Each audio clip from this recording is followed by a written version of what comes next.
How's everybody? Questions? Drop them in chat. Of course, you're all aware what happened today, this morning. The feds have approved boosters for all adults, and that's Pfizer and Moderna. That's news number one. And the news number two, while you're deciding on what questions you want to throw at me, and please be gentle this week. I'm on service. I'm totally out of the news due to that fact that I've been working long hours in the hospital. Okay, so this is two things I want to bring up. Just full disclosure, this is Dr. Axelrod's slides. I hope she doesn't mind that I'm sharing them with you. She never minded in the past. I didn't have time to ask her. Usually I do. So this are the two oral medications. This is a little brainy here in terms of what you're seeing on your screen. I want to particularly point out on a Pfizer drug, which looks literally miraculous. So in the group that was treated with the drug, there was only 6 hospitalizations and no death, versus in control who got placebo, there were 41 hospitalizations and 1 death. So, interestingly, notice how low the mortality was. So there's only 1 patient out of 700 here who died. Probably because some of these patients were, I'm assuming, vaccinated. No, they were excluded. Never mind. So this is a non-vaccinated. You can imagine that in vaccinated cohort, it's even better. But nonetheless, this drug Paxlovid appears to be literally miraculous since the efficacy is so good. The Merck drug doesn't look as good.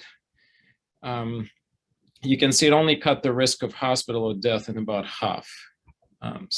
But still, nonetheless, both meds are very welcome to what's going on. Also important to notice that drugs, they're basically, this is the actual medication. So it's basically quite similar to HIV medication, both of them. Ritonavir actually is an HIV medication, and then this drug is not, but nonetheless, it's kind of similar for that. So that's one quick slide, and the other one I want to show you the GW updates. So we have a COVID clinic. So if you want to get Pfizer or Johnson & Johnson booster, then you should be getting them here if you're a GW patient. If you end up in an emergency and there's a problem, we do give patients monoclonal antibodies, so they're available, but only in emergency room. And the last thing is this little update on the Johnson & Johnson, this. So the current recommendation, if you had a Johnson & Johnson, get the second shot, but at least 2 months or more after the first one. And that's all I have. I'm gonna stop sharing, go to the chat with Janet's help, make sure I don't miss anything. You know how I am, I miss everything. All right, now that CDC, of course, Benita's first question, who else would do that? Now that CDC has, in a good way, of course, now that CDC has approved the boosters for adults, should we get them? Okay. You don't ask easy questions, do you? All right. Studies. Let me address that first. So here's a study on the mixed and match. It's a little busy slide, hard to understand. What you're looking at, this little boxes of different colors. So that's a reaction of the body by producing antibodies. Long story short, no matter how you mix and match, more or less it's a similar data. There are some minor differences, like here there may have been a difference, but the reality is what it appears that whatever you want to do is okay. That's basically the summary of, and all of those mixes and matches now have data. So it looks like they're all generating adequate antibodies responses. Now, whether or not you will decide what you will decide to do, that's a little different. Now, also notice, I have not seen a lot of data comparing boosters' side effects. So that's a whole separate conversation in itself. So basically what you're looking at, original versus the second, and it looks like it doesn't really matter. Everything produces a very large antibody peak, relatively speaking. Okay, so yeah, that's the data, the data is there now. Now, the second part of Benita's question is much harder to address. So it has to do more with A, what is your personal fear of the shot? B, when was your second, or if it's J&J, your first injection? and what is the time frame. Now, you can get the booster if you want, but I'm still sticking to the old Fed's recommendation. No point doing boosting if it's been less than 6 months. So if you've been vaccinated in late spring or early summer, it's just too early. You can wait safely till the end of the year. The rest of it is a little uncertain. My take on, it's almost like better to know your own immune system. In Europe, they're still following the antibody testing. So they actually do, if patient wants, they can test the antibody, see the level, and based on the level, decide whether you should be getting booster or not. It's not recommended in US. There are problems with tests. They all have issues. Apparently, tests in Europe are a little bit better than what we have here, nonetheless. Yeah, so mask mandates. Actually, hold on. Benita, I hope that's enough of an answer. If not, oh, you just posted something. I'm still experiencing tinnitus after that. Yeah, so I have seen now a good number of patients with some reactions after boosters. For example, I have one patient after Moderna booster who's had diarrhea now nonstop for 3 weeks, and we can't solve it. So you hear my hesitation of say, everybody should go get boosted tomorrow. I think if you're high risk, there's no question, go get it. And cross fingers that you're not going to have side effects. If you're not high risk, the conversation is a little different. But I don't know. I know that I'm not answering this question to some people's liking, but probably best I can do at the moment. Misha, do you see the question? Does the booster offer immediate protection instead of having to wait 2 weeks for full protection? The immune system is immune system. Whether it's a booster or first shot, it's not going to be immediate. It'll probably be a little less than the first series. So maybe instead of 2-3 weeks, and maybe only 7 to 10 days, but you still have to wait for antibodies to go up. Mm-hmm. So if you're traveling and you're getting a shot day before, it's useless. You have to get a shot at least a week, for better 10 to 14 days ahead of time. That's the question. And then the rest of the question is also, do you see this as being a 3-part vaccine like HPV, for example, or will we need more boosters in the future? Nobody knows. Assumption is we will be. My take on this, and I think I've said that many times already, even on a radio, I'm presuming we're going to have an endemic situation with the boosters once or twice a year, just like you would get a flu shot every year, something like that.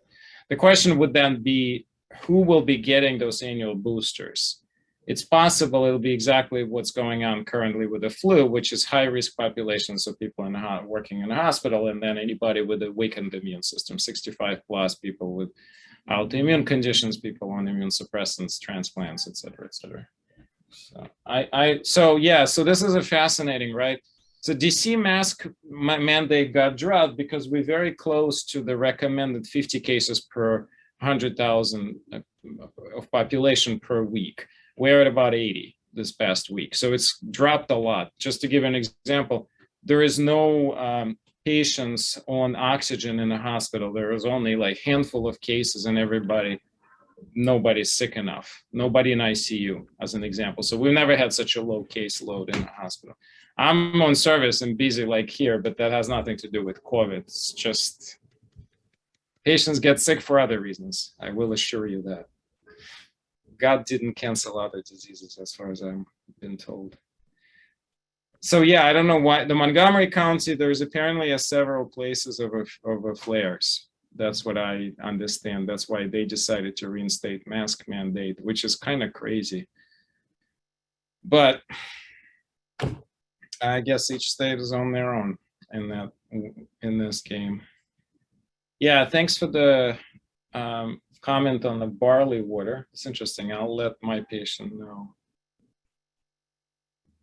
So yeah, so the boosters of Moderna versus Pfizer, that's not been addressed yet, right? So what I showed you is an antibody data. It doesn't necessarily translate to clinical protection. That's all we have at the moment. That has to wait because the data has to be collected before they can say anything. So we're probably a few months away from something, from publication. My assumption is we will see Moderna doing better. just because the first round of Pfizer vaccines didn't do well. But at the same time, it may be a reasonably small difference that it doesn't make a big difference. But I can't speak to that until I see the data, so stay tuned. Thank God I have Dr. Axelrod, who gets so much of my... I'll try to bring her back to talk to us. She's super busy, but I'll do my best, because I often feel like you guys asking me right questions and I'm like fish out of the water. I'm not sure if I'm not the right person to answer a lot of these questions. I just can't keep up, and if not for her, I would be totally unable. So is that it? I think that's it, right? It's good time. Yeah, I don't that see looks like more it's questions. it. Okay. Perfect. I did better than I expected.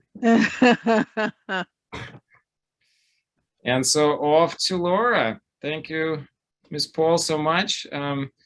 Thank you for introductions, and feel free to tell us about yourself a little more before you start. Well, I'm starting with my mask because we're talking about strengthening your shield, and I'll be talking about the outer shield a little bit, and I'll take off one of my outer shields so I can talk to you about the inner shield.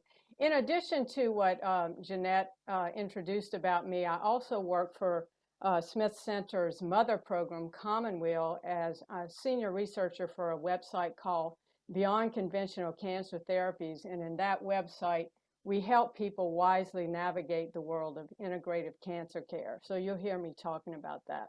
But I'm really excited to be here. I love, love, love talking about food. So what I'm going to talk to you about today is strengthening your inner shield through nourishment. And what I hope you'll take away today is understanding how your inner shield can create resistance to infection as well as resilience if you do get infected. I want to talk about what we mean by nourishment and what are some of the nourishments.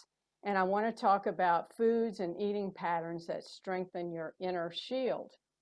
And if you want to know more about what I'm talking about, I'm going to give you these links to Beyond Conventional Cancer Therapies, where you can learn more about eating well, and Dr. Cynthia Lee's ebook called How to Strengthen Your Inner Shield. And also on BCCT, I've prepared a blog post on preparing to be vaccinated, an integrative approach. So if you're going to be getting vaccinated, you might want to take a look at this page. So let's talk about your shield. Well, this is what protects your body from harmful, unwelcome invaders, including viruses. And you've got an outer shield and an inner shield. And the outer shield is your first line of defense. And that's what we had to do for so long and may have to continue to do for a while. And that's the physical distancing, hand washing, mask wearing, disinfecting surfaces. Then you have your inner shield, which is essentially the immune system. So what that inner shield does is it prevents an exposure from turning into an infection, and or it minimizes how severe that infection might be. And your early response immune army is just standing guard on your body surfaces to kill or wall off harmful substances or microorganisms. And I literally mean it's in your teardrops, it's in your nose, your mouth and throat, your skin, lots of those. And also you have, if something should get past your early response immune army, then you have your immune army in reserve that's waiting to be mobilized in case you get an infection. And this is super oversimplification of the immune system, but I think it'll do for our purposes. So basically, when you have a strong immune system or a strong shield, you are basically more resilient. You have more ability to come back and restore balance and well-being. It can always be strengthened. And the way you do that is to give the immune system what it needs, and that is to nourish it. So what do I mean by nourish? Well, that means you provide, and in this case, the immune system, with the food and other things that are healthy and it cause it to develop or grow stronger. And you nourish something with nourishment. And I like to consider nourishment of not only the body, but mind and spirit. So the food or other substances that are necessary for growth or health or good condition is what nourishment is. And it's beyond food, which we won't talk about today, but for instance, getting good sleep is one of the greatest things to build your inner shield.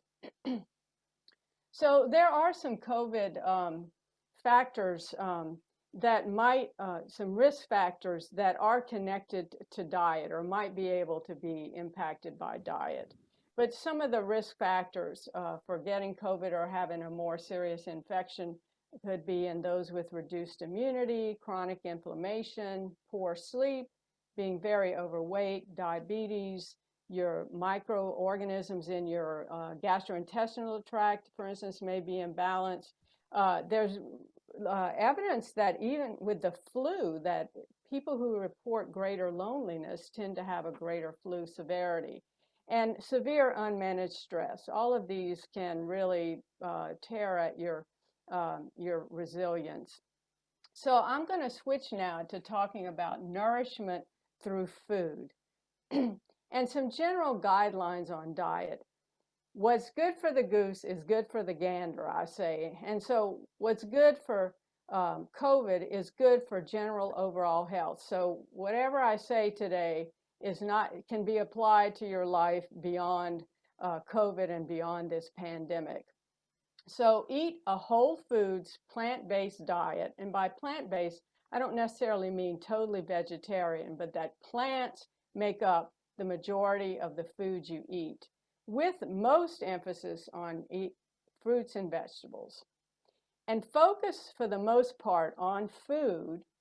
You can have judicious, individualized supplementation, but try to get most of what you need in your nourishment through food. In other words, as Michael Collins says, eat food, not too much, mostly plants. If you don't walk away with anything but that today, you're walking away with a lot. So think on that. And eating a balanced plant-based diet might reduce the impact of some of the COVID risk factors I mentioned. For instance, calming the fires of chronic inflammation or helping to regulate blood sugar are a couple of examples. So here you see this beautiful picture of food. These are all whole foods that lower the glycemic load, which means it will help with ultimately with your blood sugar regulation and insulin, and they also help with inflammation. So plant-based means you're eating vegetables, fruits, nuts, seeds, beans, legumes, whole grains. So especially look at foods from the broccoli family, they call it brassica, or cruciferous vegetables, the allium family, avocados, blueberries, and so forth and so on. So the types of foods you want to emphasize for strengthening your shield: eat a rainbow of colors of vegetables and fruits a day, and I've listed some suggested servings to have. Of course, nuts, seeds, beans, legumes. If you eat fish, include oily fish such as wild-caught salmon or mackerel or sardines, because they're high in omega-3 fatty acids, and these will help with inflammation. Some oils are good. It's good to have some fat in your diet, and if you're going to have oils, favor oils such as extra virgin olive oil, avocado. You can see some others here. And go liberal on the spices. Open up your spice cabinet or whatever, wherever you keep them, and think of it as a little medicine, a culinary medicine cabinet. And in there you'll find favoring things such as turmeric, oregano, cinnamon, but there are many, many more.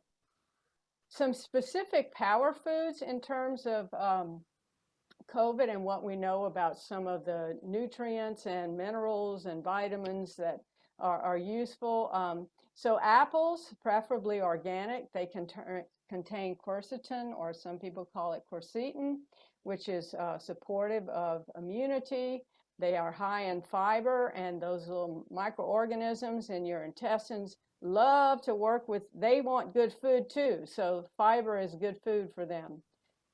Onions contain quercetin as well, and they also contain immune supporting minerals. You might have heard people say, oh, well, if you get COVID, take selenium or zinc.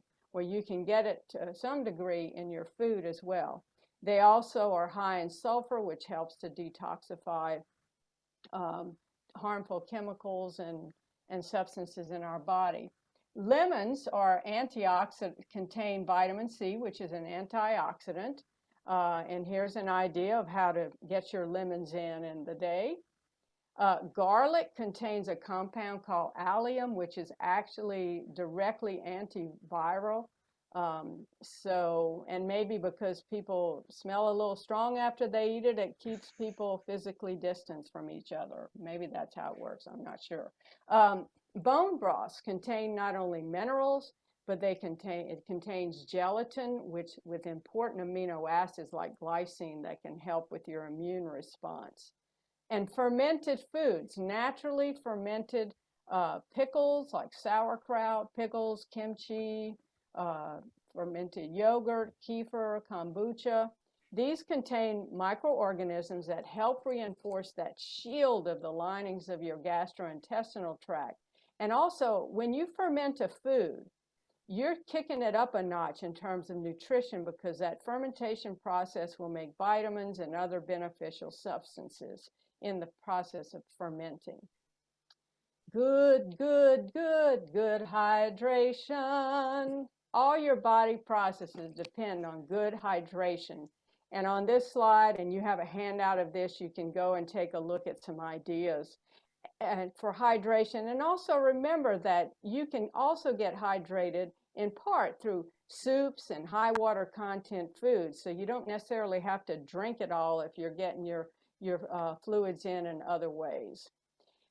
In case you want to know how much fluid you require per day, you can kind of go with the general recommendations for men or women, or you can be more specific, and I put the little calculation here, the little equation for doing that. And if you are having problems, though, with fever or rapid breathing or sweating a lot, you may need to talk with your healthcare provider about more specific recommendations. Some foods to reduce or remove alcohol, even in moderate amounts, can alter your immune response. And that can come back to bite you later if you've had this chronic low-grade immune suppression. I know you knew I was going to talk about sugar and suggesting to reduce it, because this can suppress your immune system. It increases inflammation, which too much inflammation is already an issue with a COVID infection. It can lead to diabetes. When you have a lot of sugar, the calories are empty, and it takes over, and you don't want to eat more nutritious food. And same goes with highly processed or refined foods. They're also low in fiber. They promote the growth of harmful microorganisms, and they worsen inflammation. They can lead to weight gain. A couple of more food tips are to eat organic when possible, and it's not always necessary, because not all food is treated with harmful chemicals and pesticides. So I put here the environmental working groups, Dirty Dozen and Clean 15, to help you decide where you're going to prioritize buying organic. And also cook from scratch as much as possible. And I wouldn't be surprised if several of you have begun to cook for yourselves more if you weren't doing that before the pandemic. I want to give you some eating tips to improve digestion. You want to avoid overeating. So you want to eat till your stomach is 2/3 full, which is about how much food you can hold in your hands like this. I chew really well so I can get more food in. Eat your largest meal between noon and 6 p.m. when your digestive fire and your insulin levels are the highest, and eat in a quiet, relaxed environment. Also, because sleep is so essential to our health, and that's one of the top things on the list for helping people become more resilient in these times. I've talked about some recommendations for your evening meal to help with your sleep. So you want to emphasize complex carbohydrates for that evening meal. That doesn't mean you can't eat protein, but eat light on the protein. Avoid overly spiced foods or other foods that can cause digestive problems and interrupt your sleep. Of course, avoiding caffeinated beverages and stimulating foods. Reduce your fluid consumption after 5 p.m. if you find you're getting up a lot at night to urinate. You want to avoid stimulating supplements in the evening, and maybe you could drink some herbal sedative teas. I want to give you some examples of my plates from which I call them my pandemic plates, but this is what I've been eating recently in the pandemic. So here's a totally plant-based meal: black beans, rice, collards, salad, plantains. One night I had I opened a can of tuna fish and made these patties. The recipe I'm going to send you is going to have salmon and sweet potato patties with the same curried tartar sauce. Here's a breakfast I had that not only included oatmeal and fruit, but I like to eat vegetables for breakfast, so I ate some leftover kale salad from the night before. And one time I got sick during the pandemic. It wasn't COVID, but I really needed to rest my digestive system, and so I had this congee. It's sort of like the Japanese version of chicken soup. One breakfast, I had some chia pudding with some stewed apples and blueberries and an egg and a little bit of a sprouted green smoothie. And my breakfast of champions, I have several times a week, is to saute whatever greens I have on hand, add a little onion, garlic, separate a little hole in the middle, crack the egg in there, steam it, and there's not much left when I'm done with it. And finally, I want to say it's not just about the food, but the eating experience. People digest better, they absorb more nutrients when the food is lovingly prepared and presented and shared. So I encourage you to get involved with the prepping, the eating, the yum, and the ah, because one cannot think well, love well, sleep well if one has not eaten well. So let me take your questions.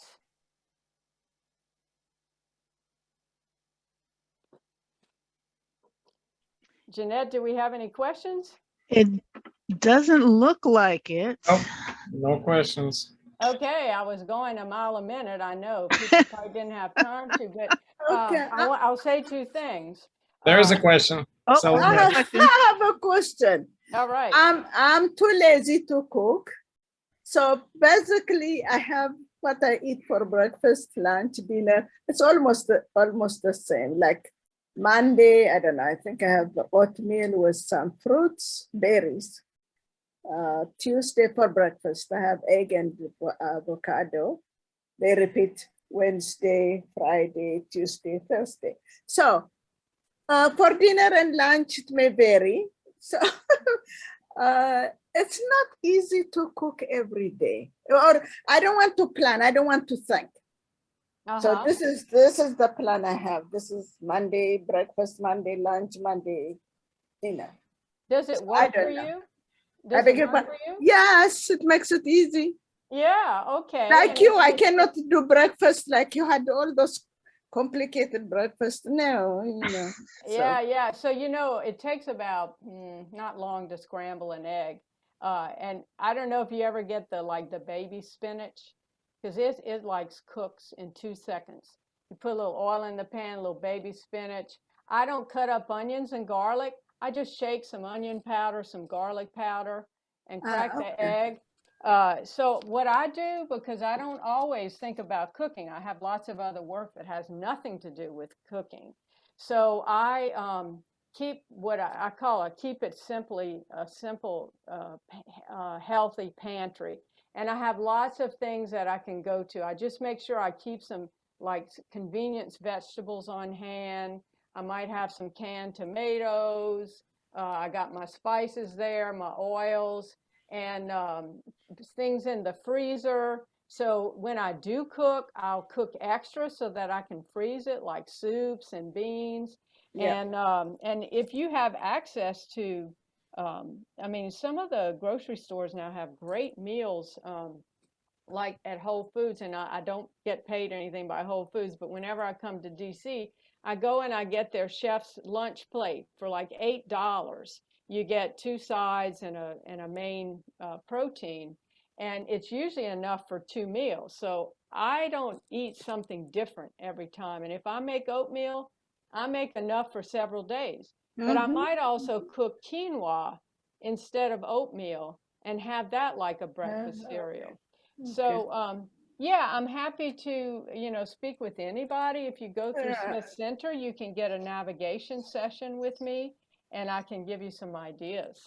Yeah, I don't want to hog the discussion, but the prepared foods, even whole food, the sodium is very high. That's a big problem for me. That's a good point. And when you do cook for yourself, there's less sodium. So I like to just make I think this would help everybody. I have a thing I call deja chu. That means something I make one day, I'm going to eat it again, but I might see it in a different way. So like that salmon patty you're going to get a recipe for, one day maybe I bought some salmon already prepared at Whole Foods, or I prepared some myself, and there was leftovers. So I took the leftovers and I took a cooked sweet potato and I mashed it together and shook spices in it and then pan fried it. So so whenever you make something for yourself or buy something already prepared, get extra, and you can eat it sometimes in different ways. Red beans and rice one night can become mix the rice and the red beans together and make patties out of it. So you have all the things conveniently there, and you can do stuff with it. Okay, thank you. You're welcome. A petty question. I'm doing it as a direct message rather. Oh, okay. I can't read the rest of this question. I can't see it all. Let's see. Oh, she was talking about the white side. Good for you for picking up on that. The restaurant where we got that meal only uses white rice. If I had cooked it for myself, I would have used brown rice. So very good question. All right. There's a question about what's the best way to eat avocado due to it being a FODMAP and inflammatory for some. Is oil form the best? So I guess is avocado oil the best? Well, so if you do have issues with avocados, and I have had issues with FODMAPs, are there's certain components of certain foods, like in apples, broccoli, beef, avocados, that for some people, especially who have irritable bowel syndrome, can cause them to have gas and bloating and discomfort. So I had to, for a time, lay off of them. Now, the avocado oil should be okay. You could try it. And sometimes people they deal with the thing that caused them to be sensitive to FODMAPs, and they can go back to adding some of those foods judiciously. So I was really grateful that I could, and I hope that will be the case for you. Well, Chef Laura, thank you so much for coming here and sharing your knowledge. Yeah, and y'all keep in touch. You've got my email on the handout, and I'll be sending you that little video. Thank y'all. Thank you. Looks like I'm up. I see myself on the screen. I'm not really, I don't really love that view of myself, but thank you. A subtle sign. I'm Dana Pisanelli. I'm a regular member of this community and also a contributor. So I'm delighted to be here today. And it seems like we've got the Thanksgiving theme going, because we had Laura talking about the food, which is what most of us associate with Thanksgiving. And I'm going to talk today about gratitude.